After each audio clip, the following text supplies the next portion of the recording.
Se sabe que la gastronomía mexicana es de las más ricas del mundo, tanto de sabor como en diversidad.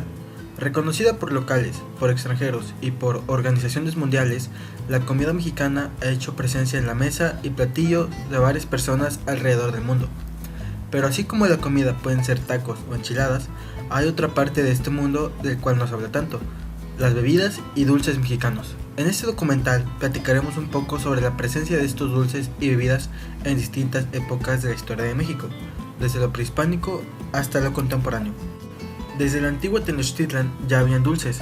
Se utilizaban frutas típicas de la región como zapotes, ciruelas, mameyes y algunos tomates dulces. Uno de los ingredientes más importantes era la miel. La usaban para dar el sabor dulce a algunas cosas que no lo tenían, como la masa o el maíz. Esto daba el resultado de tamales dulces, tostadas, alegrías, o sea, amaranto combinado con miel.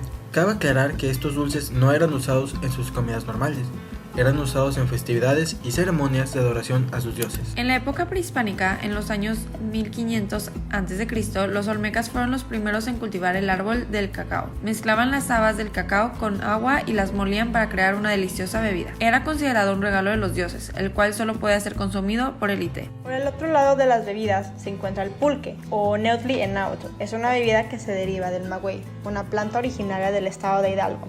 Esta bebida era de gran importancia para las culturas prehispánicas. Por ejemplo, los toltecas registraron el descubrimiento del pulque gracias a la hija del noble Papantzin. Por otro lado, el pulque también tenía usos religiosos, ya que se utilizaba en rituales a la diosa del maguey. Otra bebida destacable es el mezcal, o metalixcali, en náhuatl, que proviene también del maguey. Esta bebida también se utilizaba en aspectos religiosos, como en ofrendas. Al llegar los españoles y por ende la iglesia, las mujeres indígenas se juntaron con monjas y cada una cocinaba los postres que conocía y los juntaban para crear postres nuevos. Además, se añadieron a nuestra cultura los dulces españoles, como el mazapán, turrones, macarrones de leche, alfajores y yemas. También la llegada de la caña de azúcar permitió la creación de nuevos postres como las frutas cristalizadas. Con la llegada de los españoles, el cacao tuvo una gran comercialización. Consideraban las semillas del cacao una especie de moneda, ya que se utilizaba para intercambiar. Crearon regiones económicas y se emplearon esclavos y mano de obra indígena. Asimismo, los españoles transicionaron de una bebida amarga a una dulce mezcla con canela o anís que se volvería en un digestivo clave para su dieta.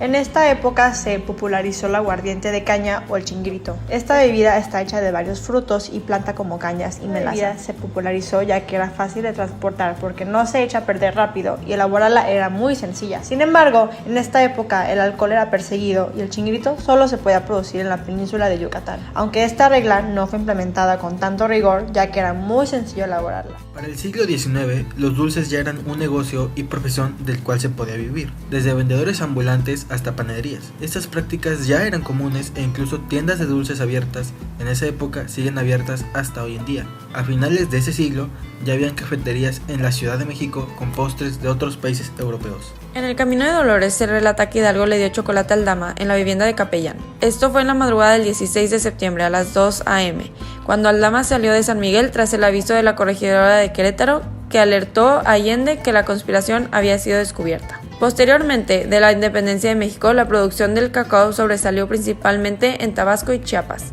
De 1825 a 1826, la producción de cacao era de 400 toneladas anuales.